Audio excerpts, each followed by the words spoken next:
Hello, Max here. I'm very happy to be bringing you a review of Frozen. This is the Steelbook Blu-ray.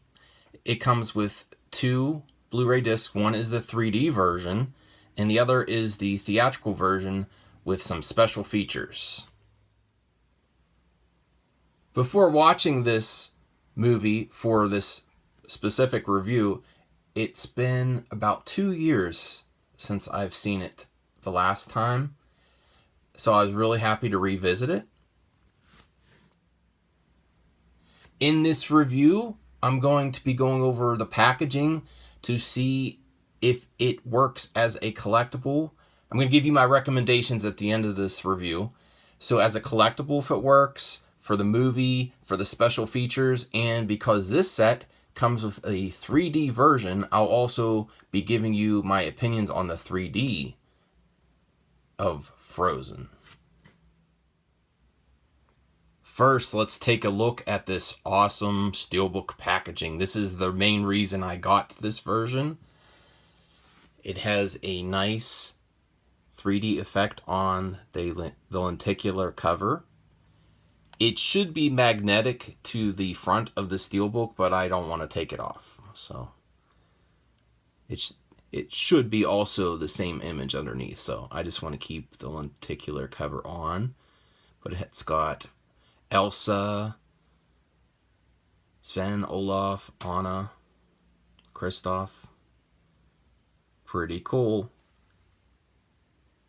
The snowflakes and the ice effects, really nice.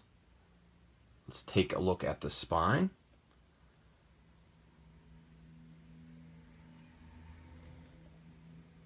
And the back, a full-bodied illustration of Elsa in front of the ice castle. Really cool. I really like, this is my favorite part of the Steelbook so far. Now let's take a look inside.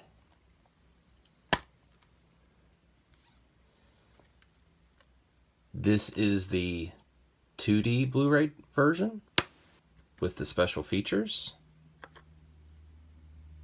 50-second animated Disney classic. Nice that there's artwork on the discs too. I'm always a fan of that. And here is the 3D version. Cool little scene there. This is another major reason I purchased this set, is the 3D version. Also a really nice image inside. Really cool. Covers both sides. I'm going to talk about the movie. Fearless optimist Anna sets off on an epic journey, teaming up with rugged mountain man Kristoff and his loyal reindeer Sven to find her sister Elsa, whose icy powers have trapped the kingdom of Arendelle in eternal winter. Encountering Everest-like conditions, mystical trolls, and a hilarious snowman named Olaf, Anna and Kristoff battle the elements in a race to save the kingdom. And I love this movie. I forgot how good it was. It is amazing. One of the best movies of all time. The music is so good. The characters, the overall story, and the positive message behind the film. To let it go and be yourself. And how important family is. How much love can solve. Wouldn't it be great to have more love in this world? Love can solve a lot of things. So I could go on and on about the story. It's amazing. One of my favorites. I don't see any point in the storyline where it's not great, and I wouldn't correct anything. It's just perfect. So I am so excited about this release. And the next thing what I looked at for the review was the special features. I was going to give this the highest recommendation possible.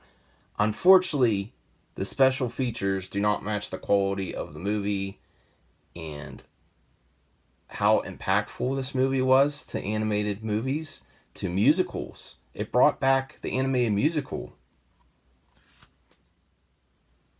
the first 3D animated musical to really succeed. So here, let's take a look at the special features, and I'll explain why the special features are a letdown. Okay, now first off, it says the making of Frozen the musical. Then there is another special feature, The Frosted, Disney's journey from Hans Christian Andersen to Frozen.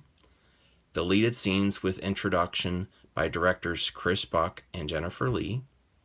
Let It Go music videos. And Frozen teaser trailer.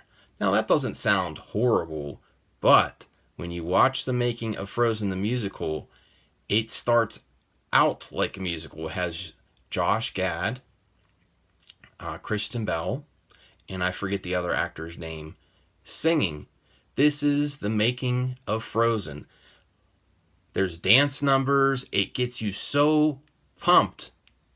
It does take you behind the scenes and shows different departments at Walt Disney Studios, but they're singing and dancing, and then that's it. And then, unfortunately, at the end of this musical number, they say, the making of Frozen, we don't know. And that's the end of it. That would be hilarious if that was the introduction, and then they do even a 10-minute making of Frozen to get some thoughts from the creators, but no. It ends there. Super letdown.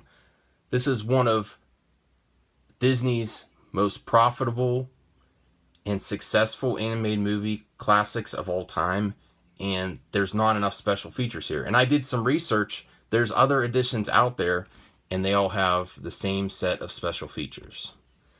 Now, Defrosted, Disney's journey from Hans Christian Andersen to Frozen, is actually very enjoyable. It does also have the two directors, Chris Buck and Jennifer Lee, in it. And they meet with the widow of one of the classic 9 Walt Disney creators for Disney. And he was working on a Hans Christian Andersen the Snow Queen ride for Disneyland. And some of the artwork concept art that he made was amazing. So that's really cool. There are some interesting deleted scenes. Now these are really rough, not fully animated, just to give you an idea of what they wanted from the scene. That was fun. Let It Go music videos, not as exciting as you would think, because the definitive version of Let It Go is in the movie with the Broadway musical star that sings it. And some of these pop stars from around the world just do not do it justice. And finally, the Frozen teaser trail. And this is a small teaser trail. I actually forgot about it. It has Sven and Olaf on ice going after his carrot. And that's fun. It really gets you pumped to watch the movie. I'm glad they included that, but there's not a lot here. So, I'm going to wrap this up, give you my overall thoughts on all the points, the packaging as a collectible, the movie, the 3D, and the special features. Everything but the special features I can recommend this on. And I have to say, I saved the best for last. The 3D on this 3D Blu-ray is amazing. It's some of the best 3D you're going to see in a home theater if you have the setup for it. So if you are looking for a showpiece 3D movie, look no further. This is it. So, as a collectible, I would say definitely get it. Look at this packaging. For the 3D, I would say get it, because there's not many ways you could see this in 3D at the home, in your home theater, unless you buy the 3D version. For the movie, I would say if you're only looking to get the movie, you wouldn't need the Steelbook. There's so many ways to watch this digitally. And for the special features, I would say a hard pass. They have to come up with another version with more behind the scenes for such an amazing movie. I hope some of these points helped you in your decision making. Thank you so much again for watching this review. I hope you have a nice, cool summer for 2017. See you next time. Bye.